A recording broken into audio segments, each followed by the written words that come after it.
pessoal, a gente vai dar início a mais uma aula nossa aqui. Dessa vez vai ser, quer dizer, mais uma vez serão questões que a gente vai responder junto. Como vocês já estão olhando aqui, a gente vai responder uma questão envolvendo SAEP e conteúdos programáticos, né? Pessoal, a primeira questão aí é uma questão relacionada ao SAEP. Vê só. Nesse caso aqui, ó, ele é um texto enorme. E é também dessa forma que o Enem, que vocês pretendem fazer nos próximos anos, ele tem o hábito de trabalhar. São questões quilométricas, mas a pessoa tem um pouco de calma, vocês conseguem responder ela com calma. Vê só, aqui está dizendo o seguinte. Questão 60 aqui, que no caso isso é uma questão de Enem, mas também vale o SAEP pelo fato de ter um texto. Aqui é o seguinte, primeiro, em relação àquilo a que chamamos água, quando congela, parece-nos estar a olhar para algo que se tornou pedra ou terra. Mas quando derrete e se dispersa, esta torna-se bafo e ar. O ar, quando é queimado, torna-se fogo. E, inversamente, o fogo, quando se contrai e se extingue. Regressa à forma do ar. O ar, novamente concentrado, é contraído, torna-se nuvem e nevoeiro. Mas, a partir desses estados, se for ainda mais comprimido, torna-se água corrente. E de água torna-se novamente terra e pedras. E deste modo, como nos parece, dão geração uns aos outros de forma cíclica. Isso aqui é um texto de Platão. Aí aqui embaixo, outro texto aqui, mas desse jeito aqui a gente vai ter que juntar tudo para poder responder aqui embaixo. Continuando aqui.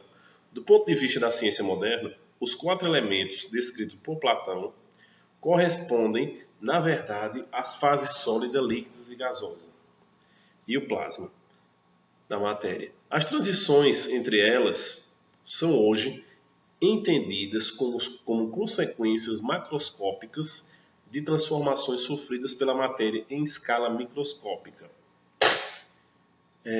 Excetuando-se a fase de plasma, essas transformações sofridas pela matéria em nível microscópico estão associadas a um. Veja só, isso aqui é um texto, além de você ter conhecimento básico sobre química, né, nessas mudanças de estado sólido, você também vai ter que saber e ter a calma de fazer a interpretação bem feita. Que isso é um texto bem redigido e tudo mais, só que tem muita informação.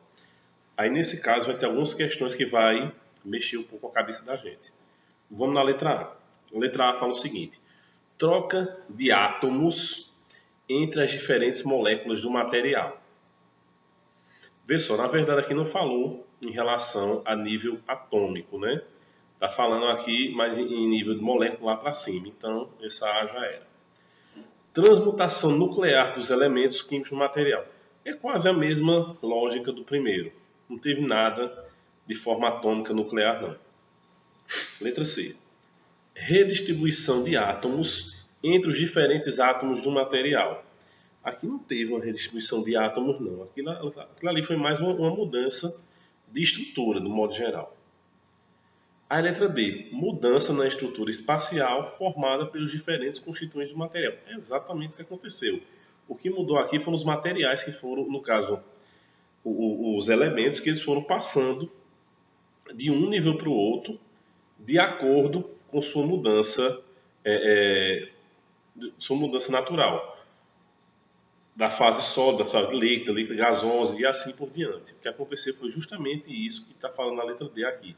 Mudança na estrutura espacial formada pelos diferentes constituintes do material. Exatamente. E a letra E, alteração nas proporções dos diferentes isótopos de cada elemento presente no material. Não está falando nada de isótopo aqui. Aí são aquelas questões que deixam a pessoa desorientada. Pessoal, SAEP, letra D. Esse outro slide aí já são dos conteúdos programáticos, ou seja, aquilo que a gente já está vendo, né? materialzinho que a gente está acompanhando. Vê só. Aqui fala o seguinte. Vamos à questão. Deixa eu pegar a caneta aqui. Apontador. Isso. Vê só, fala o seguinte. Por que a adição de certos aditivos na água dos radiadores dos carros evitam que ocorra o superaquecimento da mesma e também o seu congelamento, quando comparada com a água pura? Ou seja, isso aqui está falando o seguinte, está falando sobre o uso de aditivos na água, né, dos radiadores, e a água pura em si, o que cada um deles tem. E vamos às questões. Porque, aí fala o seguinte, porque a água mais o aditivo formam uma solução que apresenta os pontos de ebulição e difusão maiores que os da água pura. Vê só. O aditivo, na verdade, ele tem a função de apresentar um ponto de fusão maior ou menor, não. A questão dele é manter a temperatura da água. Vê só, letra B. Porque a solução formada água mais aditivo apresenta pressão de vapor maior que a água pura, o que causa um aumento no ponto de ebulição. Se causar um aumento no ponto de ebulição, o carro pega fogo, o motor bate. A letra B também não tem nada a ver. Letra C. Porque o aditivo reage com a superfície metálica do radiador, a água também faz isso. Então vamos ler o resto. Que passa então a absorver energia mais eficiente, diminuindo, portanto, os pontos de ebulição e difusão quando comparados com a água. Vê só. Aqui já está falando um pouco viajado. Porque aqui diz o seguinte, porque o aditivo reage com a superfície metálica do radiador. Qualquer líquido reage com a superfície metálica do radiador. A questão não é absorver energia, não. A questão é sobre pressão e vapor, que está sendo perguntado aqui em cima. Vamos para a letra D. Porque o aditivo diminui a pressão do vapor da solução formada com relação à água pura, causando um aumento do ponto de ebulição e uma diminuição do ponto de fusão. Vamos ler de novo. Porque o aditivo diminui a pressão do vapor, isso, em relação à água pura, causando aumento do ponto de ebulição, exatamente, e uma diminuição do ponto de fusão. Justamente isso. Porque nesse caso aqui, ó, o aditivo, ele diminui a pressão do vapor formado em relação à água pura. Ele causa um aumento do ponto de ebulição, evitando que ocorra o superaquecimento da água dos radiadores e uma diminuição do ponto de fusão, evitando o congelamento da água dos radiadores. É exatamente essa questão aqui.